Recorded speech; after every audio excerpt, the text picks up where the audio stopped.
Good afternoon, it is Friday and I, Nick Watts, am back here having a look at the Premier League coupon for you, courtesy of We Love Betting.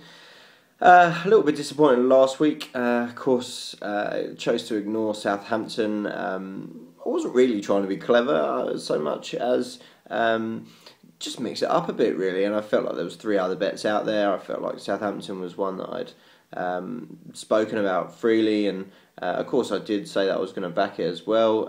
It saved my Saturday, certainly, as both my other We Love Betting bets didn't come in, although I still maintain that 6-4 about Liverpool under 2.5 goals against West Brom was an incredible price, really, and I would take it again.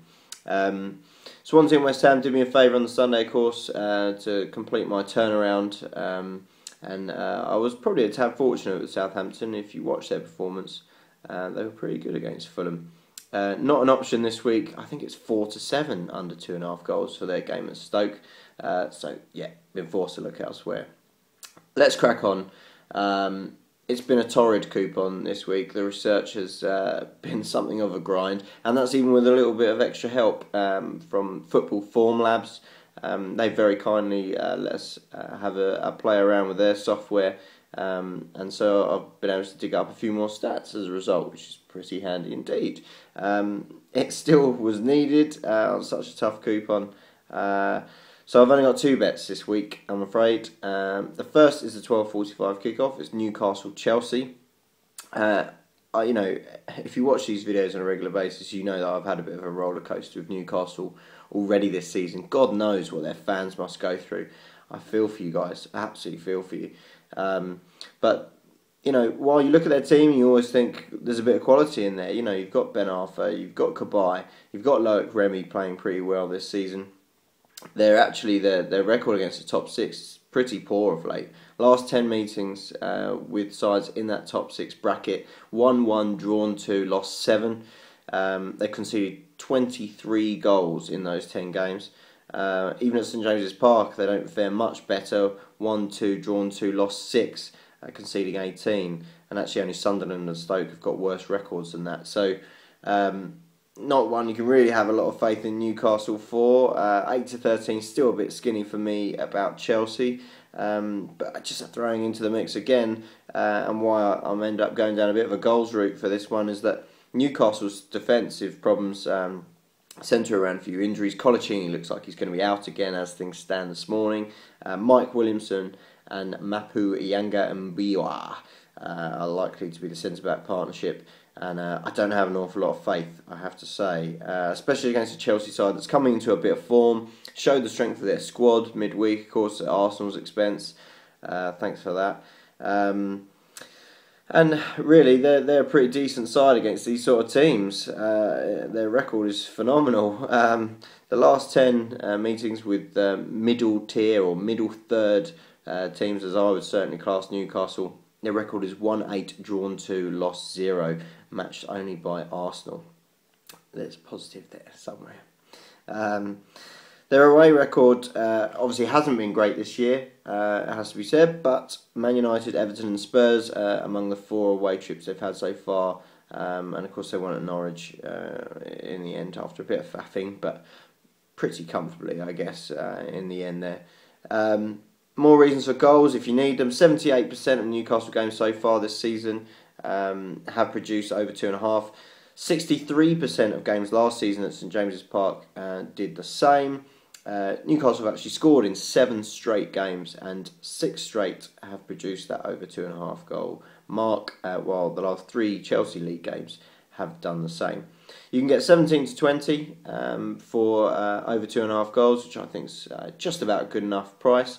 Or actually you might even fancy a bit of over 2.75 even money with 188 bet, which basically means if it's 3 goals on the nose, you win half as much.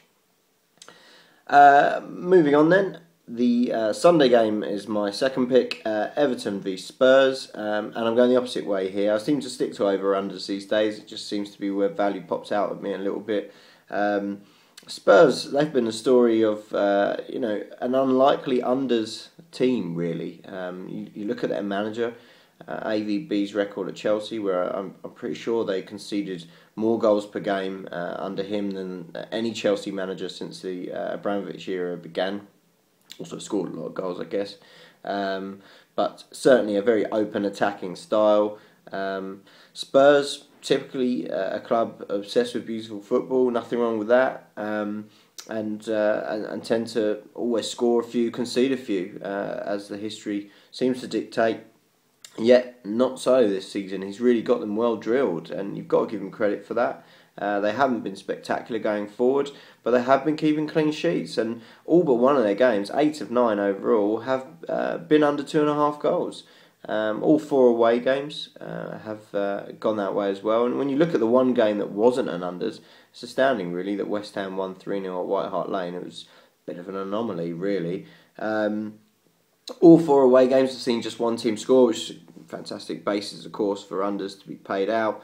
And what's interesting here is that actually Everton are probably more familiar with unders historically and less familiar with it so far this season.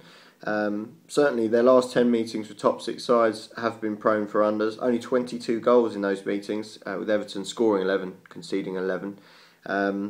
7 of their last 10 meetings with that bracket of teams in the top 6 have produced under 2.5 goals games. So certainly a precedent here for them. 60% of games have had over 2.5 goals so far this season. But they've played a bit of a mix of teams. They've played 2 of the top sides, and of course it was the home game with Chelsea which did pay out on the unders, and I'm hoping this game kind of falls into a similar bracket here. Generally been quite tight encounters with Spurs as well. There's very rarely more than a goal in it between these two, and actually if you look at this game last year, which finished 2-1 Everton, after 75 minutes it was 0-0. And ended up 2-1 to Everton, as I say, 2 goals in injury time, so there's plenty of opportunity to trade out if that's what you wanted to do. And so I'm going under 2.5 goals in this game at 5-6. Quick roundup then, only 2 bets to remember. I'm going Newcastle Chelsea over 2.5 goals at 17-20. I'm going under 2.5 goals in Everton v Spurs on Sunday. Thanks guys, good luck.